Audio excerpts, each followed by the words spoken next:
Gurupya Namaha. So the fifth chapter we are starting with the Uttara Charitram. Uttara Charitram is the main charitram of all the charitram that we have seen, because this is the ultimate, where she insists on knowledge.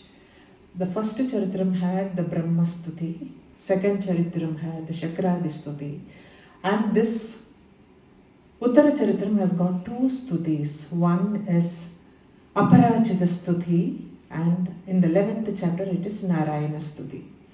There are two stuti in that, though the Brahma Stuti is always not counted as one of the stutis.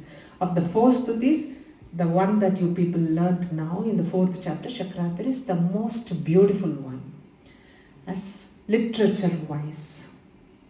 Literary beauty is at the height because of the chandas there. Shakrati Stuti actually tops the score.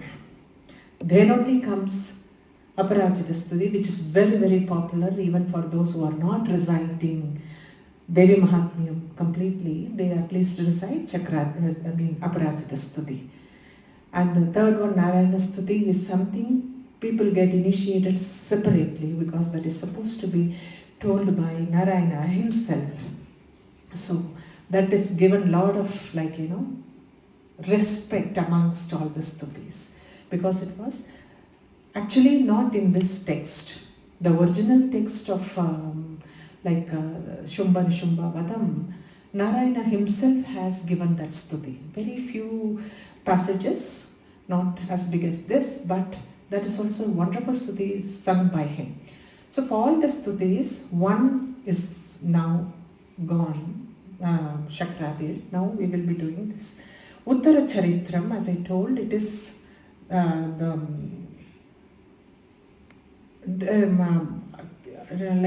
destructions of killing of Shumba, Nishumba, and before that, before Shumba, Nishumba come only in the end. Before that, there are so many line of demons come one after another to fight with her.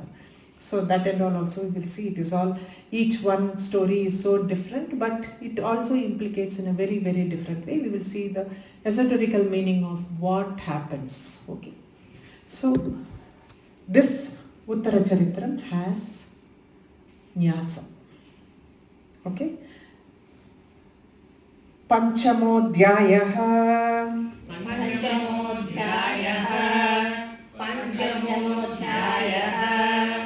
Viniyogaha.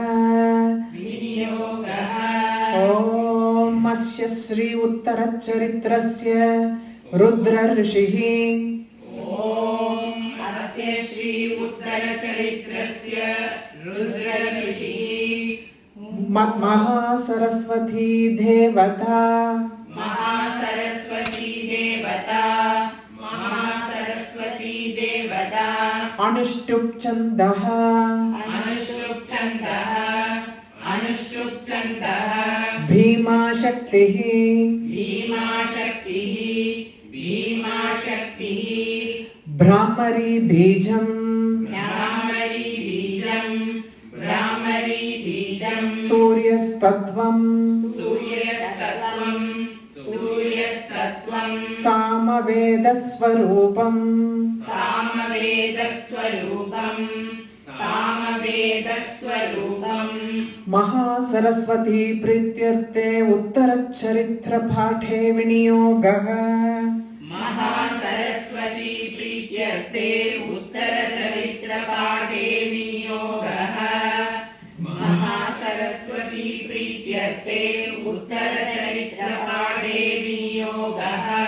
I think you all can recite the Dhyana Slokam 1, and then I will say the meaning to that, okay? Ghanta Shula Halani Shanka Musale Chakram Dhanusayakam Hastabjair Dhadatim Dhananta Vilasat Chitam Shutulya Prabham Gauri Deha Samudbhavam Trijagadam Bhutam Mahapurvamatra Saraswati Manavade Shumbhagi Daityardhini. Ghanta Shula Halani Shanka Musale Chakram Dhanusayakam. These are all the 8 things she is holding in her hand. Ghanta, you all know, is the bell. Shula, that also you all know, it is that trident, Shula. Hala means the plow. Plow that Balaramar holds. Balaramar holds a plow. No? Like that, Varangi also holds one. So this is the plow. And Shankam is, Musalam is the mace. Chakram, Dhanu, Sayakam. Chakram is disc, Dhanuhu, bow, Sayakam is the arrows. These are the 8 things that she is. Hastabjair Dadati. Abja means lotus. So she is holding in her lotus-like hands all these 8 things, whatever we have mentioned. Okay. Gananta Vilasat Chitam Shutulya Prabha. What is her radiance? How she looks? We have seen dark color Kali, we have seen red color Mahalakshmi. Now, beauty is the way they have described that white. They didn't say moonlight. Moonlight, plain moonlight white means she is cool and bright. Gananta Vilasat Chitamshu Tulya. Gananta Vilasat Chitamshu Tulya Prabha. If the moon is hiding behind the clouds, if one strike of that white comes from the edge of the cloud, how bright it will be. Normal moon is not as bright as that. The ray that comes through the edge of the cloud, when the moon, half moon is hidden by the clouds. Ghananta Vilasa. Ghana means the clouds. What is hidden behind? Shitamsa. The light that comes from the moon, the cool rays and the brightness that comes, it is that pure white. That white is pure white when it comes from the hidden moon, hidden from the because of the clouds. So that light is pure white. Like that she is pure white. Chitamsha Tulya Prabha. It is equal to, her radiance is equal to that white. Understand that. Gauri Deha Samudbhavam. Last ending of the chapter itself, we have got that idea that this Saraswati is going to originate from Gauri. Gauri Deha Samudbhavam. Udbhava means she originates from her. Gauri Deha Samud. From her body she comes out. Trijagadam Adhara Bhutam. She is the Adhara Shakti of all the 3 worlds. Mahapurva Matra Saraswati. Maha Saraswati. Mahapurva Matra Saraswati. She is incomparable and she is old. That is how she is. She is Puratanam. She is, there is no beginning to that. Maha Saraswati. Maha has come in the previous line, but Maha Saraswati Anubhaje. Anubhaje means I worship. Anubhaje Maha Saraswati Manubhaje Sumbhadi Daityatani. The one who is going to kill Shumba and Nishumbha like them as well as all the other Asuras. Okay, this is what the meaning of this beautiful Dhyana Slokam. We can do few lines, at least the first few lines. Okay, I'll continue. Om Kleem Rushiruvacha. Om Kleem Rushiruvacha. Om Kleem Rushiruvacha. I forgot to tell only one thing. Like we have seen all the meaning of all the weapons that she is carrying. Only the plow is something that is very new to this, unique to this Maha Saraswati. Plow means actually like, she plows through the individual consciousness to put the seed of spirituality in them, to give by giving the knowledge. That is the esoteric meaning of the she plows. How field is plowed by this. Before the seeds are put, She holds the plow only to dig our spirituality inside our mind and sow the seeds of spirituality in us. It also means in the very, very practical way, she gives in abundance, like how the plants feels. The abundance is something that is mentioned. Okay, I forgot to mention that because all the other weapons are being given meaning. Only for this it is not there. Pura Shumbani Shumbhabhyam. Pura Shumbani Shumbhabhyam. Pura Shumbani Shumbhabhyam.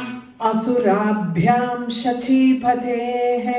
Asurabhyam Shachipatehe. Asurabhyam Shachipatehe. Pura Shumbani Shumbhabhyam Asurabhyam Shachipatehe.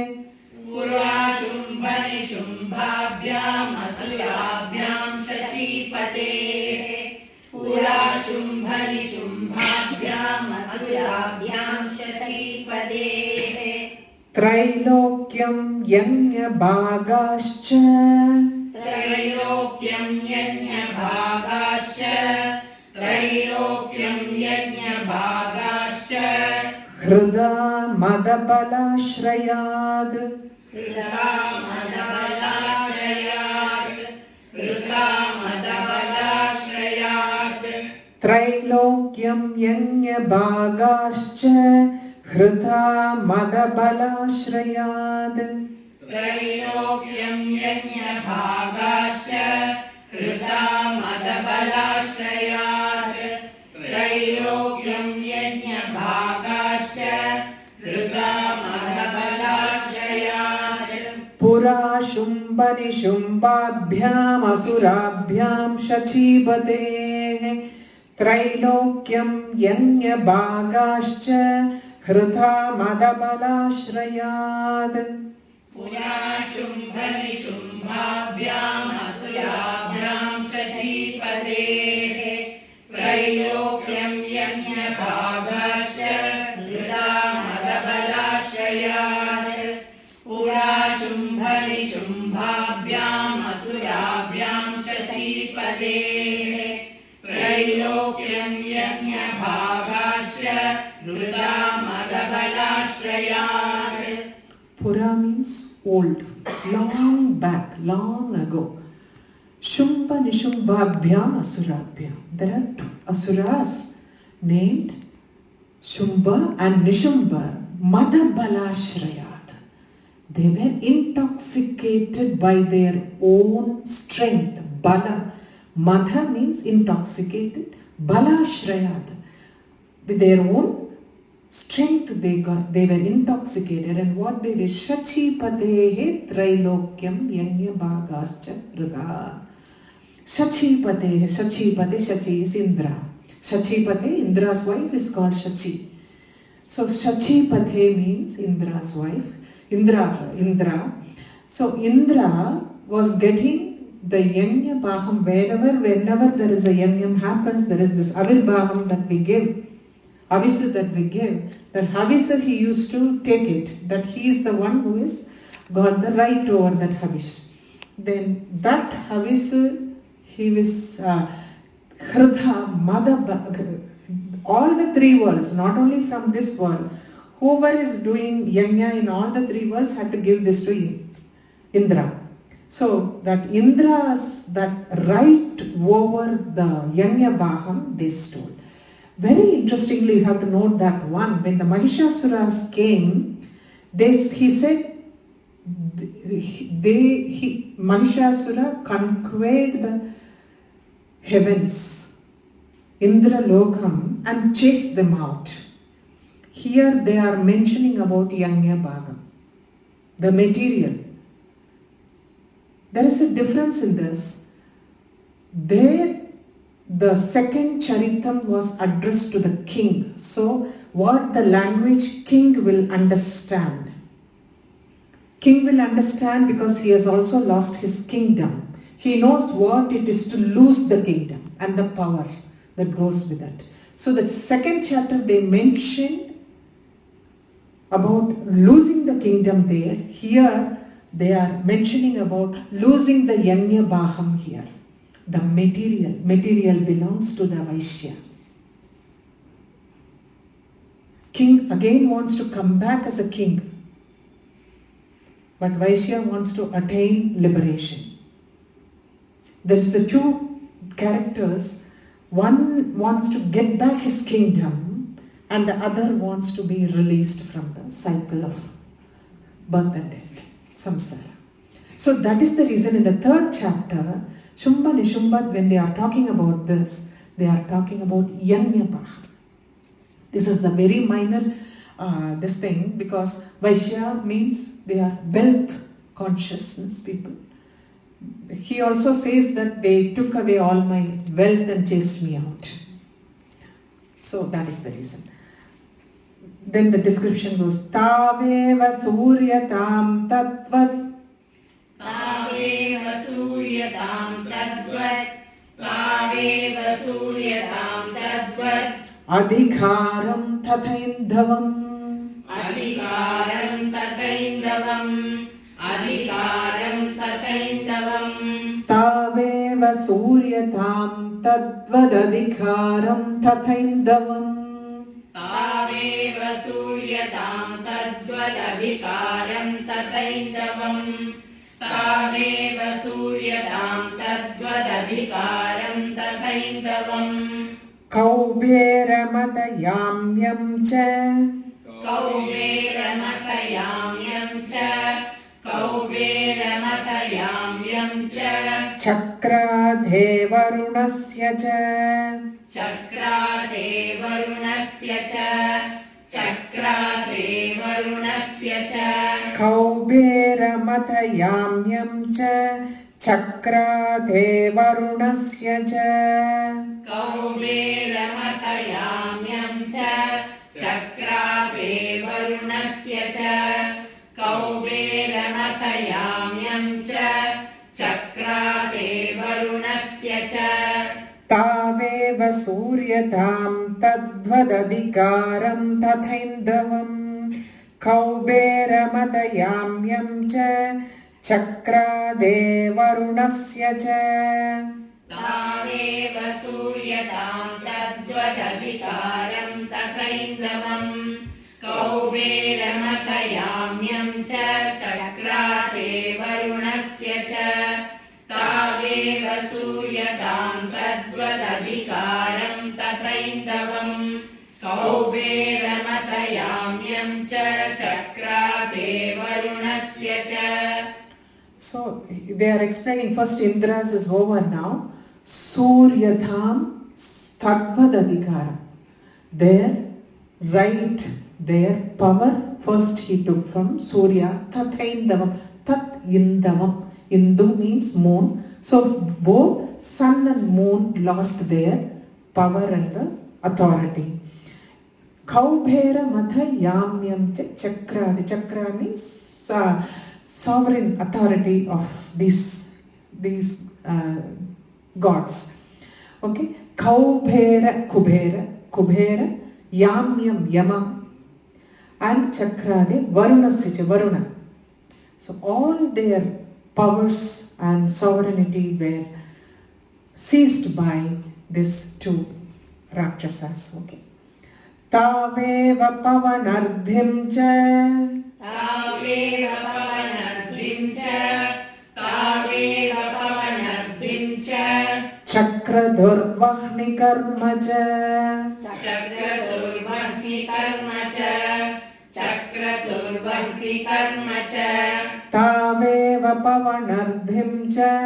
Chakradurvahni Karma Cha. Taveva Pavanardhim Cha. Chakradurvahni Karma Cha. Taveva Pavanardhim Cha. Chakradurvahni Karma Cha. Tato Deva Vinirdhuta. Tato Deva Vinirdhuta. Tato Deva Vinirdhuta. Brashtarajyah Parajitah. Brashtarajyah Parajitah. Brashtarajyah Parajitah.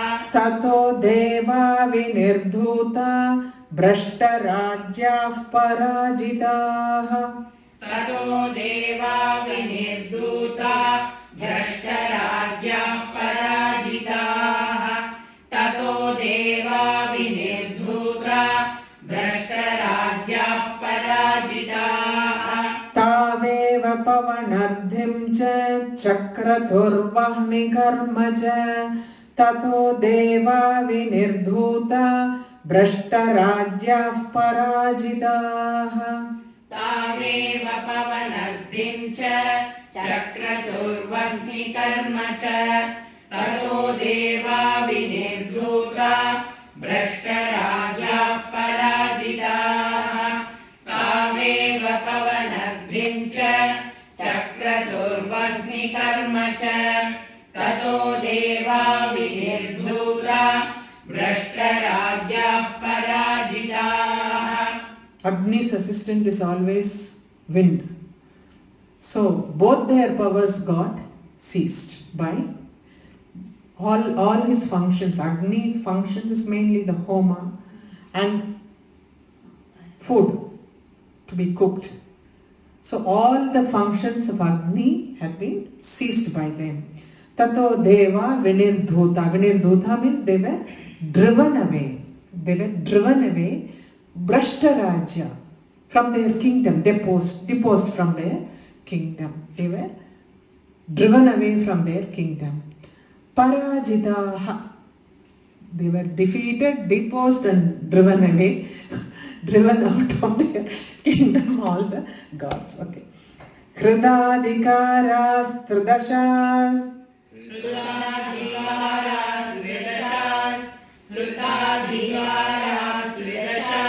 Tabhyam sarve nirakritaha. Tabhyam sarve nirakritaha. Tabhyam sarve nirakritaha. Kridadikaras tridashas tabhyam sarve nirakritaha.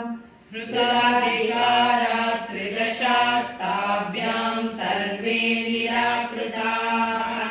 Kridadikaras tridashas tabhyam sarve nirakritaha. Mahasurabhyam tam devim. Mahasurabhyam tam devim. Mahasurabhyam tam devim. Next line, the same thing. Samsmaranti aparajitam. Samsmaranti aparajitam together is said. Samsmarayantya-parajitam. Samsmarantya-parajitam. Samsmarantya-parajitam. Mahasurabhyam tam devim samsmarantya-parajitam. Mahasurabhyam tam devim samsmarantya-parajitam. Mahasurabhyam tam devim samsmarantya-parajitam. Kridadikaras tridashas tabhyam sarve nirakritaha. Mahasurabhyam tam devim samsmarantya-parajitam. Kridadikaras tridashas tabhyam sarve nirakritaha. Mahasurabhyam tam devim samsmarantya-parajitam. Kridadikaras tridashas tabhyam sarve nirakritaha. Mahasurabhyam tam devim samsmarantya-parajitam. Kridha means stripped. Adhikara, stripped of their right powers. And nirakritaha, they were sent out, cast out. Tridasha sarve, all the 30 celestials, they were stripped of their powers and cast out by whom? These two asuras. Those celestials, they remembered samsmarayan. samsmriti. They remembered Aparajitam, the one who will never be defeated. Aparajitam. They remembered Devi's words at that time, because when Mahishasura was killed, whenever you think, I will come to help you. So they are thinking about Devi who can never be defeated, Aparajita. They didn't go now the backdoor entry to Vishnu, Shiva and all. Direct appeal now. Tayasmakam varo datto. Tayasmakam varo datto. Tayasmakam varo datto. Yatha patsu smrutha kilaha. Yatha patsu smrutha kilaha. Yatha patsu smrutha kilaha. Tayasmakam varo datto. Yatha patsu smrutha kilaha. Tayasmakam varo datto. Yatha patsu smrutha kilaha. Tayasmakam varo datto. Yatha patsu smrutha kilaha. Bhavatam nashayishyami. Bhavatam nashayishyami. Bhavatam nashayishyami. Takshanat paramapadah. Takshanat paramapadah. Takshanat paramapadah. Bhavatam nashayishyami. Takshanat paramapadah. Bhavatam nashayishyami. Takshanat paramapadah. Bhavatam nashayishyami. Takshanat paramapadah. Tayasmakam varo datto. Yatha patsu spratha kilaha. Bhavatam nashayishyami. Takshanat paramapadah. Tayasmakam varo datto. Yatha patsu smrutha kilaha. Bhavatam nashayishyami. Takshanat paramapadah. Tayasmakam varo datto. Yatha patsu smrutha kilaha. Bhavatam nashayishyami. Takshanat paramapadah. Tayasmakam varo datto. Once she gave us a boon. What boon? Yatha patsu smrutha kilaha. Apatsu. When you are in distress, whenever you remember me, when in times of distress, bhavatam nashayishyami, I will come and destroy that distress. Takshana, that moment, that very moment you remember, they will get destroyed. So even from your worst calamities, I will save you. So they remembered, all the devas remembered that, and they started going to Himavan, like Himalayas, Nageshwaram, he says this, okay. That 2 lines we'll finish today, okay. Iti krutva matim deva. Iti krutva matim deva. Iti krutva matim deva. Himavantam Nageshwaram. Himavantam Nageshwaram. Himavantam Nageshwaram. Iti krutva matim deva. Himavantam Nageshwaram. Iti krutva matim deva. Himavantam Nageshwaram. Iti krutva matim deva. Himavantam Nageshwaram. Jagmustatra tatho devim. Jagamustatra tato devim. Jagamustatra tato devim. Vishnu mayam pratushtuvuho. Vishnu mayam pratushtuvuho. Vishnu mayam pratushtuvuho. Jagmustatra tato devim. Vishnu mayam pratushtuvuho. Jagmustatra tato devim. Vishnu mayam pratushtuvuho. Jagmustatra tato devim.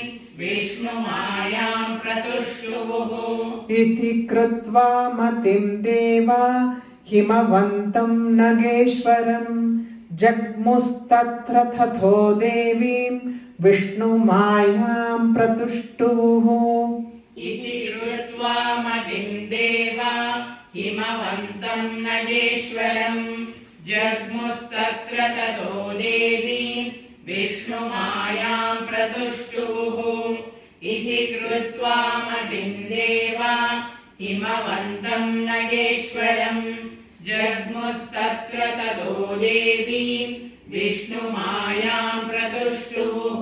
So recalling her boon that she will come whenever they are in distress, they remembered that and they all went to Nageshwaram. Nagar means mountains. King of mountains is Himalayas. They all went to Himalayas. Reaching there, Tato Devim Vishnu Maya Pratushtuvu. Pratushtuvu means praising. Pratushtuvu. So pleasing her, praising her. Vishnu Maya, very important, Vishnu Maya. Devi as Vishnu Maya, they are praising her there after reaching Himavan. I'll explain, Vishnu Maya here, they know that even the Rakshasas coming there is part of Maya only. The fear that they are holding and the kind of arrogancy that the Rakshasas have, it is all controlled, manifested both by her, Vishnu Maya. So that is the reason they say they will pray to Vishnu Maya to release them from this distress. We'll stop with this, okay? Should we recite once? Okay.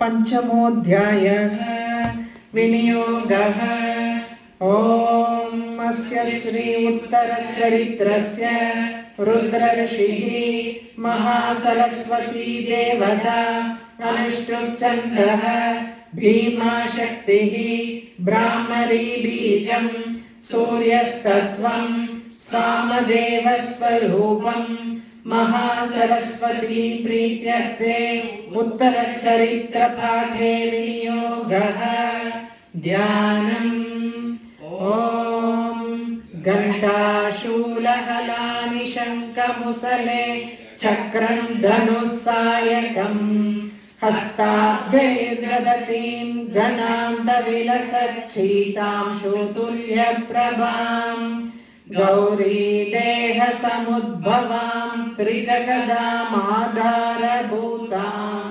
Mahapurvamatra Saraswati Manubhaje Shumbhadi Daityardhini Om Klim Rushiruvacha Pura Shumbani Shumbhabhyam Asurabhyam Shachipatehe Trailokyam Yanya Bhagascha Hrudha Madabalashrayad Tameva Suryatam Tadvadadikaram Tathaidhavam Kauberamatayaamyam Cha Chakrate Varunasya Cha Tameva Pavanardhim Cha Chakraturvahni Karma Cha Tato Deva Vinirdhuta Brashtarajyah Parajitaha Hrudadikara Sridashastabhyam Sarve